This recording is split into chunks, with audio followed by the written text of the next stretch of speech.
Thank you for tuning in to the Voice of the Victim podcast. We discuss a lot of sad and potentially triggering things on this show.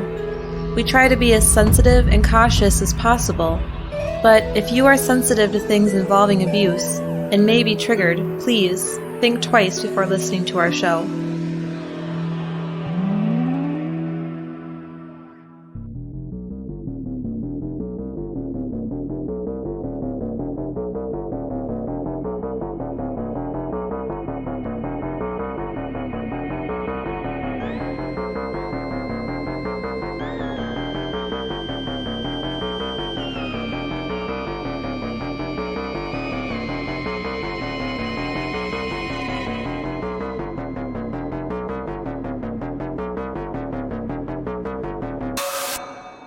Welcome to the Voice of the Victim podcast. I'm Ryan. And I'm Rosie. How are you doing this morning, Rosie? I'm a little groggy. It's very much the morning, 8:30 to be exact. That's right. And the cats keep on doing a circus performance in front of us. Every time we sit down to record, Zook is super talkative. Burrito has to roll all over our laptops. And bring his ball. Yeah, as much noise as they can possibly make. And Queso is nowhere to be seen.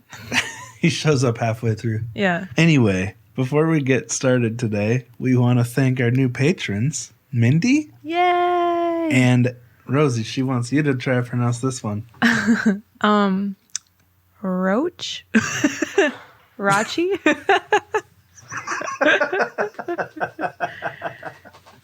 Rochi? She says she wouldn't be offended if we mispronounced it, but man, you're way off. Well, I'm just sounding out the letters. Roche. Roche. Okay, well, isn't there usually a little flingy above the E? I don't know. I typed it. Well, then, I don't have any fancy characters on my laptop. Well, there you go. It's not my fault. It's yours. Thank you, Roche. I'm glad that I asked because everything that I found when I looked it up, pronunciation on YouTube said Roche. Roche. Rouge. Like Moulin Rouge. Nope. Thank you, Mindy. And thank you, Roche. All right. We have a review to share before we get started. And this one's super cool. We couldn't believe it when we got it. Mm-hmm. So, Rosie, do you want to read it? Sure. It's titled Simply Awesome. Oh. It says, So I just deplaned in Charlotte for a layover after listening for the first time and had to stop to write this review. I found the podcast title interesting, given I'm a former homicide investigator and was a huge victim advocate then and still am now. This is one of the best podcasts I have found to date. Fabtastic audio, but beyond that, the content and presentation is amazing. The hosts have an ideal chemistry and are open-minded and balanced. Being a former cop, it was just my luck to listen to the painful details of Tony Timpa. Painful not only from the point of the victim and family, but painful, as these cases are, that this has happened in my industry. Your presentation on this case was spot on. That said, the ability you guys have to examine, or at least mention, more than one view is kind of rare these days, and lets listeners formulate their own impression and likely encourages independent research of their own. Thank you again and stick with this. Victims and survivors need your voice. Oh, from David. Oh, Laughin. Yeah. Lahan? I don't know. Yeah. But this is such a cool review coming from a former homicide investigator. Mm-hmm. It was just so nice. And I love how he pointed out that we try to let listeners formulate their own opinions, you know? Mm-hmm. Because that's something that's really important to me. Presenting the facts. Right. And trying not to be too opinionated. That's why Generation Y is my favorite podcast, because they're super unbiased in their delivery, but they also have a lot of respect for the victims. And obviously, when something's wrong, you stick to your guns with that. But if something is more nuanced, then everyone can make up their own minds on that. Mm-hmm. So anyway, thank you, David. We really appreciate that. Yeah, that was a really exciting review. And I love the detailed ones. Yeah, me too. This episode of Voice of the Victim podcast is supported by Best Fiends. By now, you must have heard of Best Fiends. They have over 100 million global downloads, so a lot of people are playing it, and you should too. Most of us have a lot of free time right now, and one of my favorite ways to fill that time is with mobile games. Best Fiends is one of my go-to choices. It challenges your brain with fun puzzles, but it's super laid back and casual because no one needs more stress at a time like this. So Rosie, will you explain Best Fiends to our listeners just in case they haven't heard of it? Well, Best Fiends is pretty much a puzzle game. It's super easy, relaxing like you said, and I can play it literally anywhere and anytime. You don't need Wi-Fi, and the characters are cute. Yeah. What else could you ask for? And a lot of bright colors, which I personally enjoy. Right now in Best Fiends, I'm currently in the towering treetops. I have been there for a while because the levels are getting harder, but I'm soon to be in the Mushroom Valley. Wow. And what level are you on? 355. Wow. Yes. That's amazing.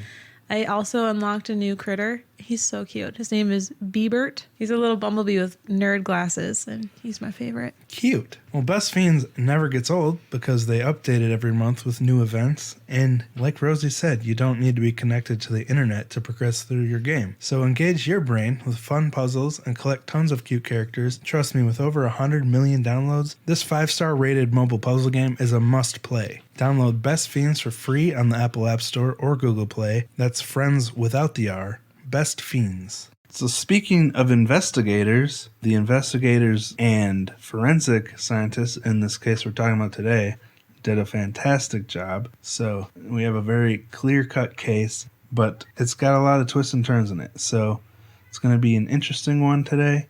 Who are we talking about, Rosie? We are talking about Katrina Ann Froeschle. Now, Katrina was born on October 1st, 1979 in Fort Collins, Colorado. Her parents were Leonore and Jeffrey Froeschle. And Leonore went by Leo. That was kind of her nickname, I'm guessing. They lived in Lakewood, Colorado at the time she was born. And 2 years later, her family moved across the country down to Florida. They settled in Tierra Verde, which is this tiny little strip of land on the west edge of Florida, close to Shell Key. And it's connected to St. Petersburg, which is part of the Tampa Metro. So this is a really beautiful area.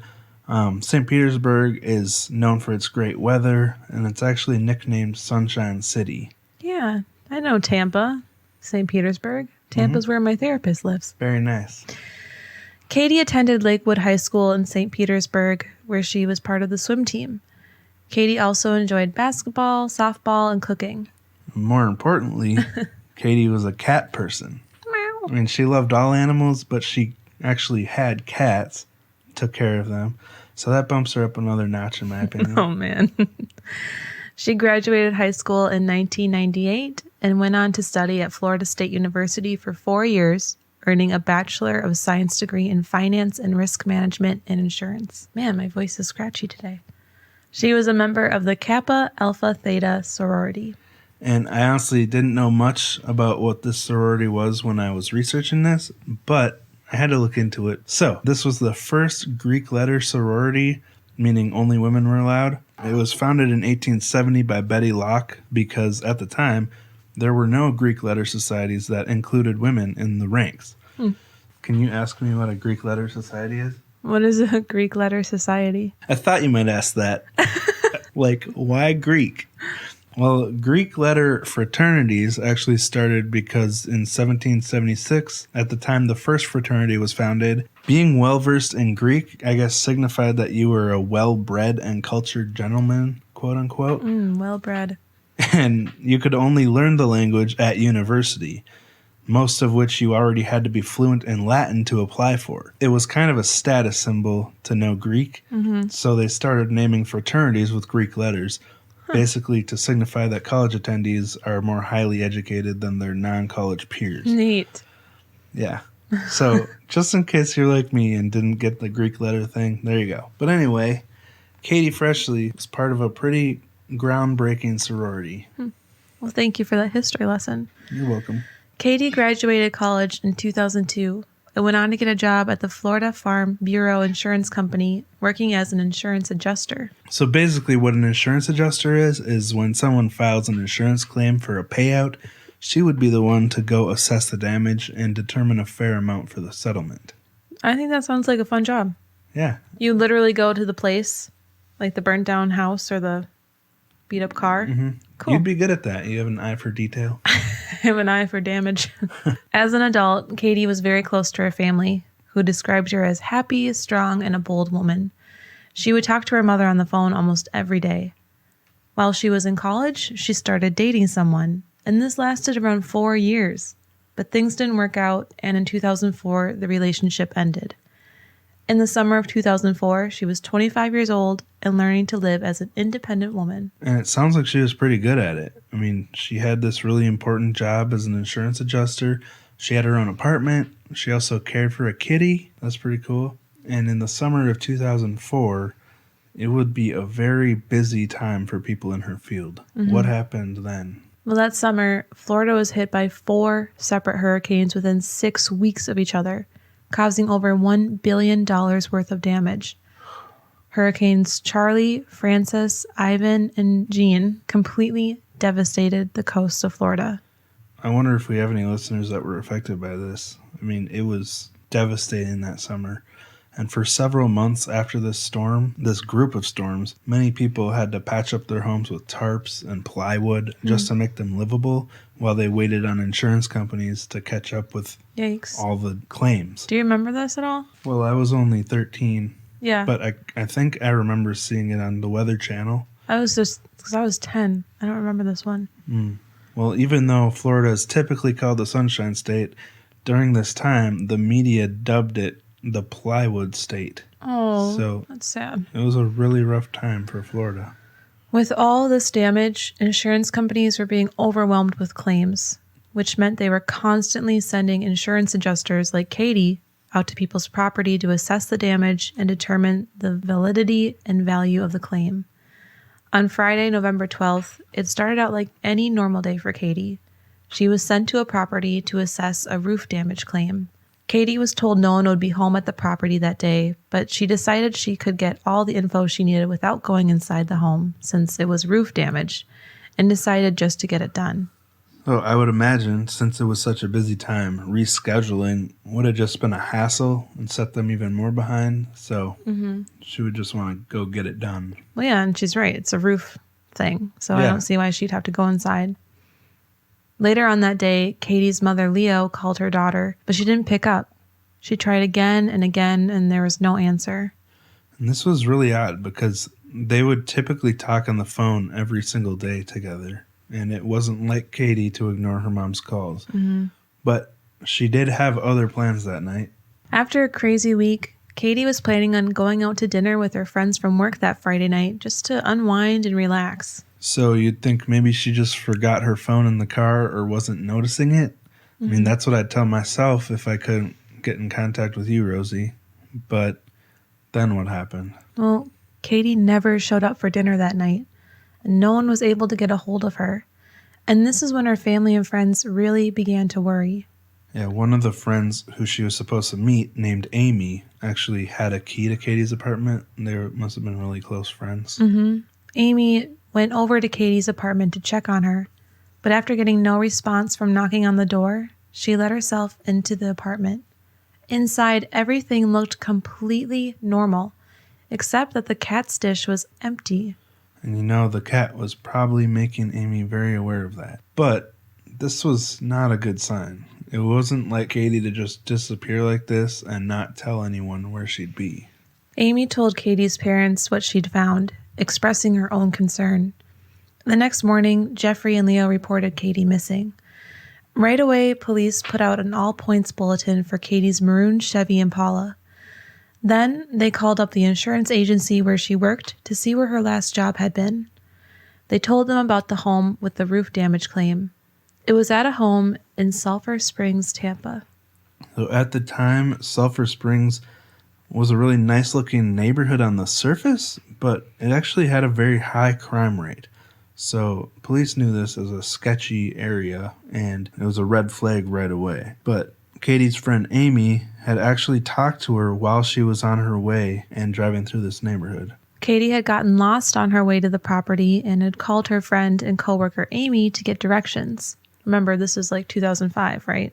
So they didn't have the fancy GPS. Yeah, she was on MapQuest. So Amy tried to help Katie find the place and stayed on the phone with her until she arrived. When she finally found the address, Katie said, "I think I found it. Someone's walking up to the car. I'll talk to you later." So this address was at 1503 Mulberry Street. And when Katie's parents found out where she had been, they actually started doing their own little investigation because they didn't want to wait, and they drove out to this home. When they arrived, they spoke to the people who lived there, Jason Funk and Pamela Hintz, asking if they'd seen their daughter or even just the maroon Impala. They told the parents that they'd actually just moved into the home 3 days ago, and they hadn't been home on Friday. They also said that, as far as they knew, there was no leak in the roof like the insurance claim stated, and that their landlord never told them that an insurance adjuster was coming to look at it. Okay, so that's odd. Like, how do you not notice a leak in your roof? But again, they were only there for 3 days. I guess, what do you really know about a home in 3 days? So, finding a bit of a dead end at this place, Leo and Jeffrey continued their investigation, and they started searching around the area. And I gotta say, it feels like they really did a lot of work in this investigation. Mm-hmm. They weren't just standing by. Just a mile from the home on Mulberry Street, they found Katie's car in a parking lot of a bar. So at first, could have appeared like maybe Katie just decided to go to a nearby bar after work and ended up meeting someone there. Possibly started hanging out with that person and her phone died at some point. Mm-hmm. But then they found something else that made this very unlikely. Right. They noticed that the car was unlocked and the keys were still in the ignition. This is when they really started to worry that something horrible had happened. Their first thought was that Katie was in the trunk. I can't imagine the sinking feeling and just gut-wrenching dread of thinking about opening that trunk to check inside. Mm-hmm. And her parents couldn't bring themselves to do it. Right. They were terrified of what they'd find inside. So investigators opened it up, but Katie's body wasn't inside. They did find another clue, though. Her purse was in the trunk, but her money and credit cards weren't inside the purse. So this was bittersweet because they were relieved she wasn't in there, but at the same time, it was pretty obvious that there was foul play at this point. Mm-hmm. Forensic scientists were called out to the scene to investigate the car. The only thing in her car besides the purse was an empty bank envelope in the door compartment. They were unable to recover any fingerprints or blood, but they took swabs of all the surfaces of the car, and after testing the swab from the steering wheel, they were able to find skin cells with DNA from 2 different people.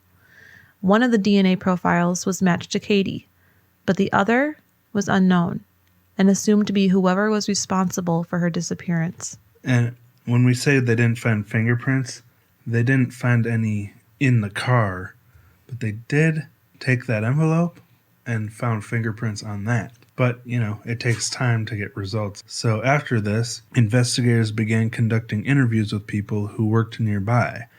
And they were able to find a local janitor who said he had seen a white man around 6'2" or 6'3" park that car and then just walk away down the street on Friday. Another piece of the puzzle that makes things look even worse for Katie. They began searching the area between her last known location at the home on Mulberry Street and where her car was found. Now, there's a river in Sulphur Springs. It's called the Hillsborough River, and it's only 100 feet from the house where Katie had been. And obviously, in a disappearance case like this, that's the place to search. Detective Chuck Masucci? Yeah, very good. Thank you. Made his way down to the shores of the river with a flashlight and searched the waters the best he could in the dark. While he was searching, he spotted something white on the surface of the water. After a few minutes squinting and trying to make out what it was, he realized it was a bra. That's not good.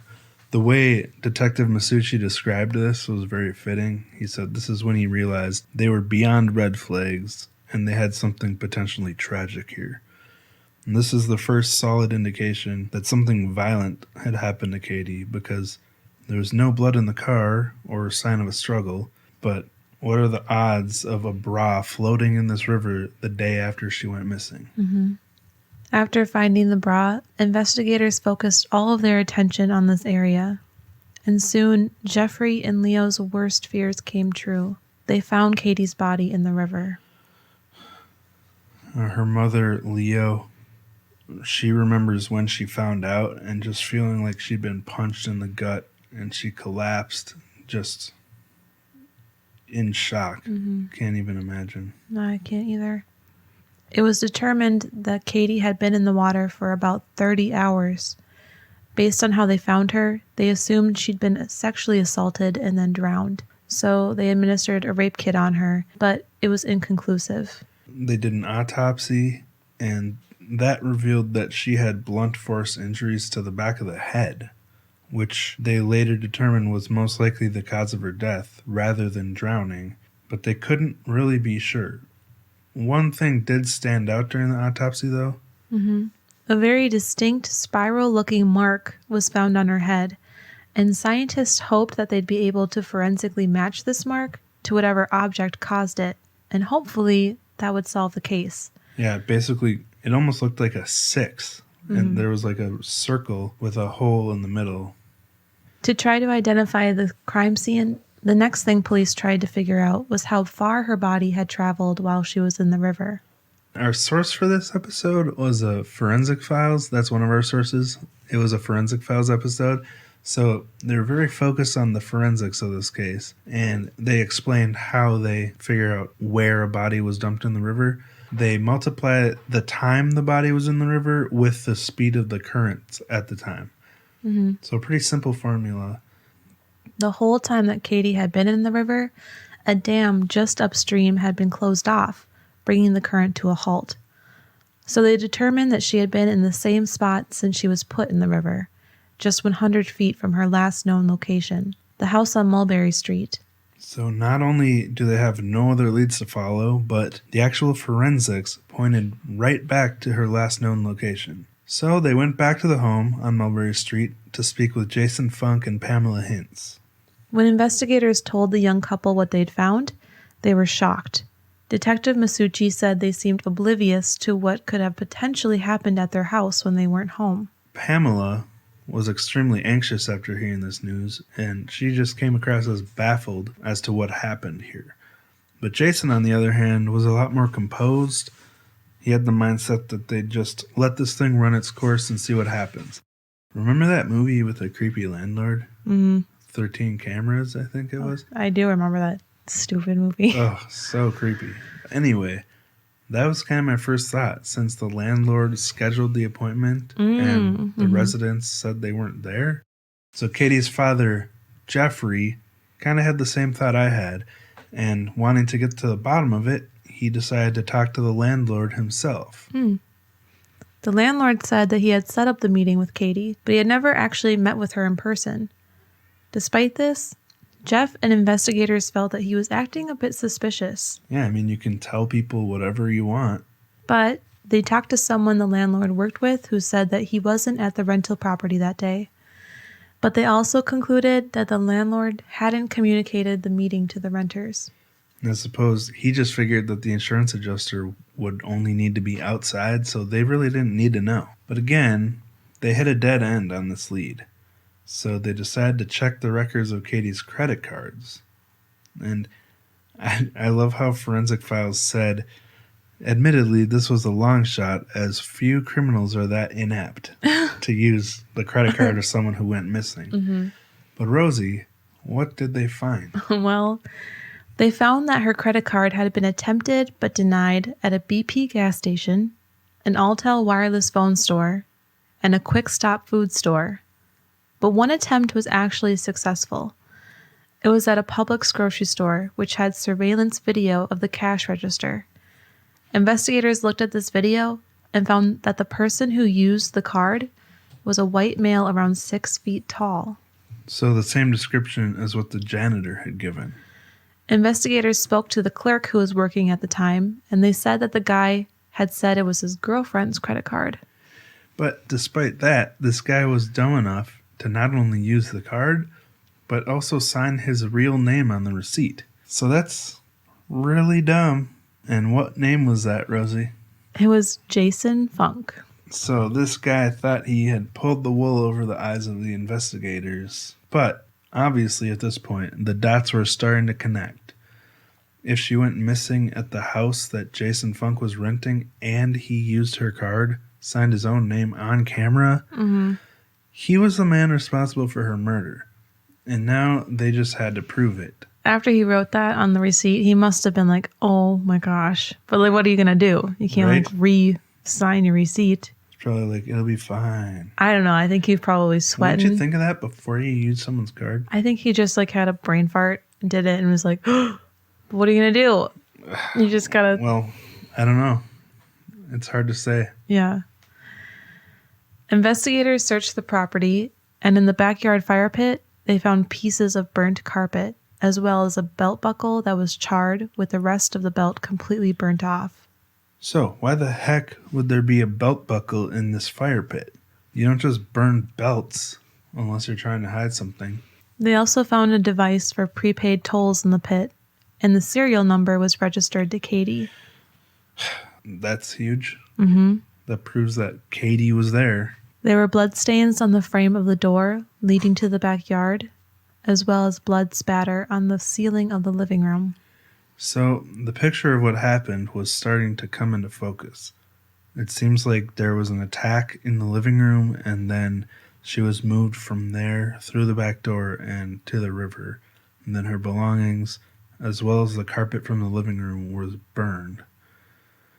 But as if Jason couldn't have gotten any dumber, Katie's business card was in the kitchen on a shelf above the oven. So why would her business card be in there if she never even had to come into the house for the assessment and they weren't home? No one, if they actually weren't home, who would have let her in the house? You know, right. There's too much evidence here to ignore. But to put the final nail in the coffin, there was the murder weapon. Investigators found a 4-foot-long motorcycle muffler right in the living room where Katie had apparently died.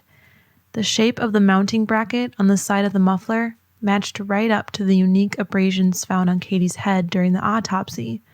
But to be perfectly sure that they had found the murder weapon, they measured the mounting bracket and matched it to the life-size photos of the wound.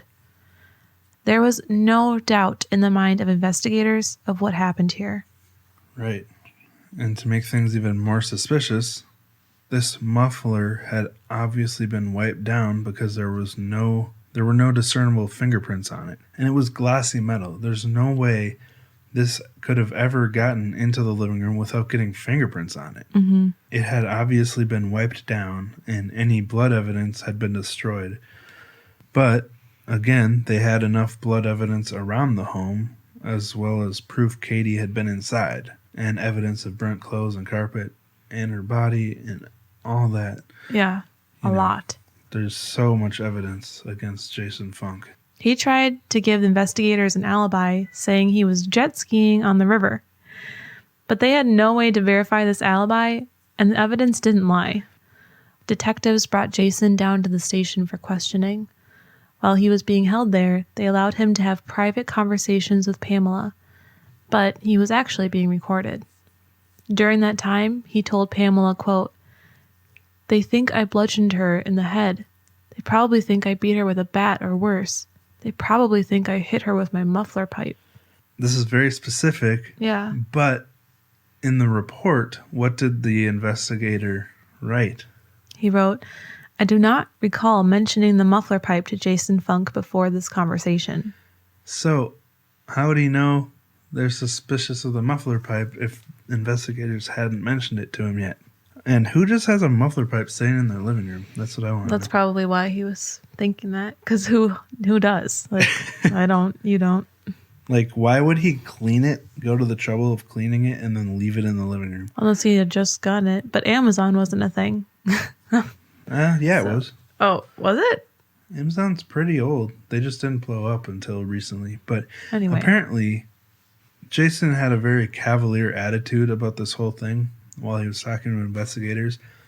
He was not seeming concerned at all with the seriousness of a woman going missing at his home. And when they had announced the charges to him, he just asked them why they'd taken his jet ski away. Like, he was more concerned about the jet ski than the murder charges. But by this point, they had found out that this jet ski, which he tried to use as an alibi, had actually been reported stolen. And Jason wasn't the owner. What a dumb guy. Yeah. And during the interrogation, they discovered even more evidence. There was blood spatter on Jason's sneakers.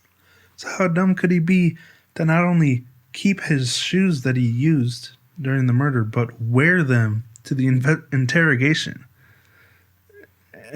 Like, there's just so much evidence. And as if that wasn't enough, they also checked that envelope we mentioned earlier with the fingerprints on it. And what did they find there? Jason Funk's prints were found on this envelope, which was proof that Jason Funk had been inside Katie's car. But Jason completely denied that he was involved with Katie's death at all.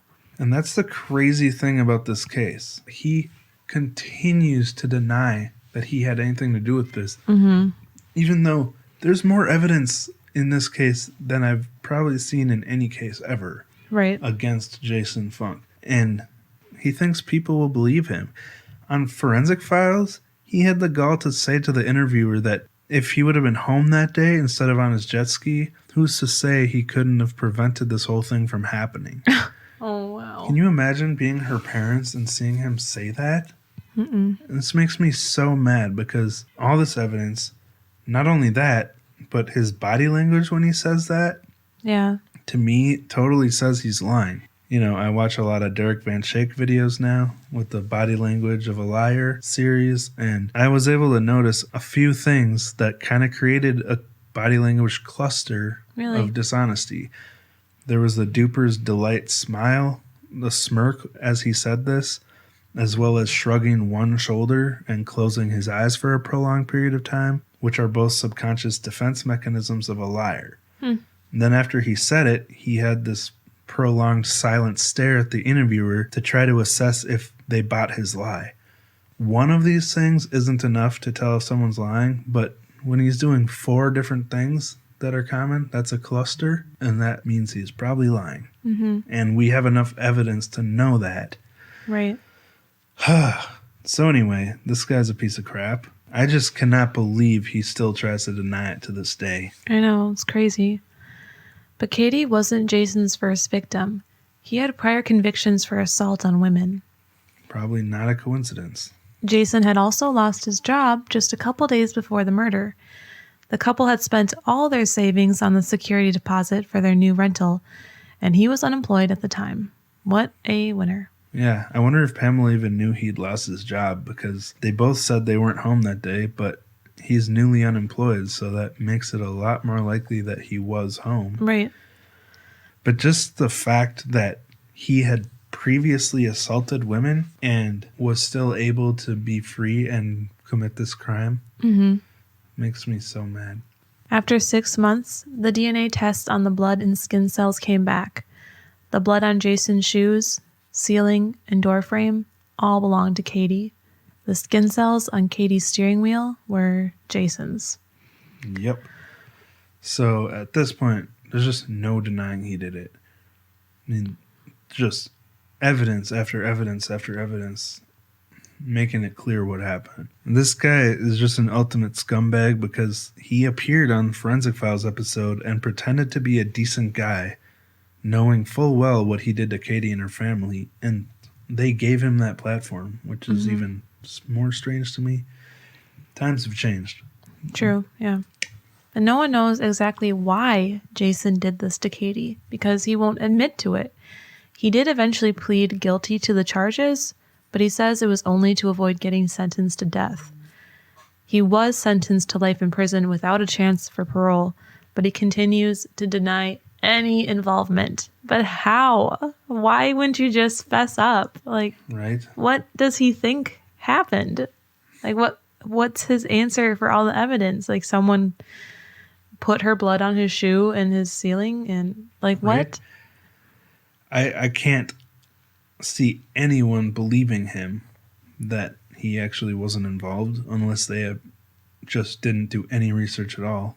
But the day police came to search his property, it was apparently Jason's birthday, and this part is even more pathetic, he actually laid down in his driveway and complained about spending his birthday with the cops. And he was also upset that his birthday cake had accidentally burned in the oven after all the distraction.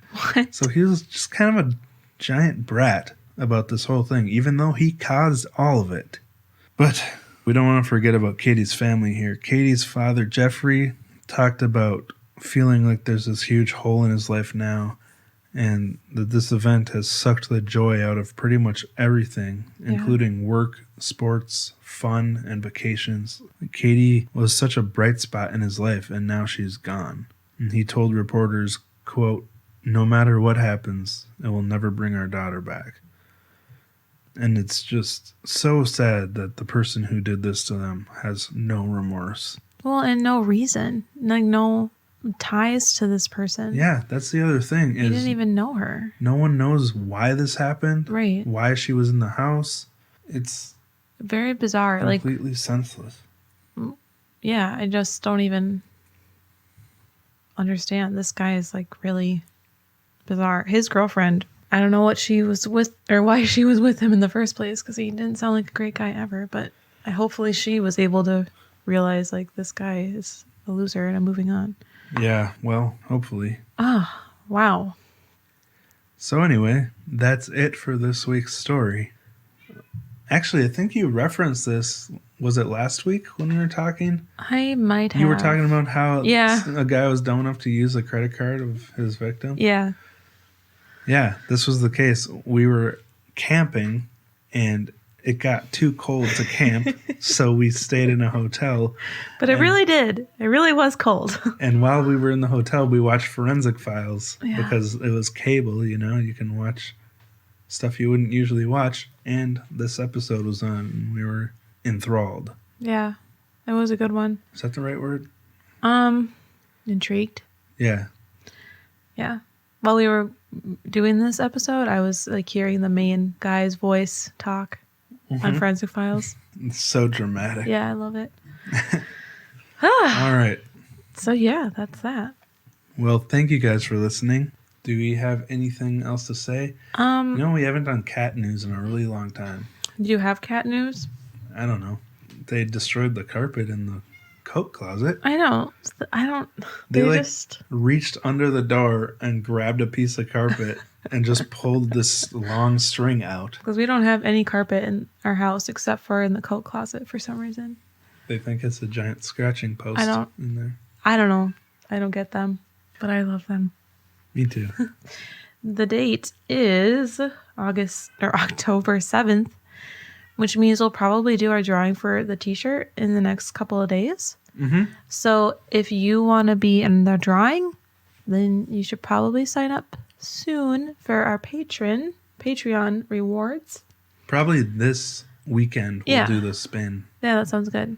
So your days are numbered if you want to try to win this month. Again, thank you so much to all of our patrons. You guys are really awesome. Yeah. You give us the motivation to keep making the show. So thank you. Again, Roche, sorry about the mispronunciation. I'm sorry. Sure it's fine. Cool. Well, I hope you're all having a good week. If you're new here, we are on Instagram at VOV Podcast. That's where we spend most of our social media time. Mm-hmm. We're also on Facebook at Voice of the Victim Support System, and not so active on Twitter. But, and YouTube. If you're interested in subscribing to our YouTube channel, go check that out. It's just our episodes are posted there. But we do want to start making some short videos. I haven't talked to you about this, Rosie, yet. But I was thinking we should start making some little 1-minute clips of just highlighting certain aspects of the case we covered that week. Oh. And, no spoilers of what happened, but just kind of a cool, intriguing setup. Uh-huh. Because why not? Yeah. It would be fun. So, we'll see. Mm-hmm. I have a lot of ideas. You got your mitts and very a lot little of follow-through. Yeah. Well, thank you guys for listening, and we will talk to you next week. Bye.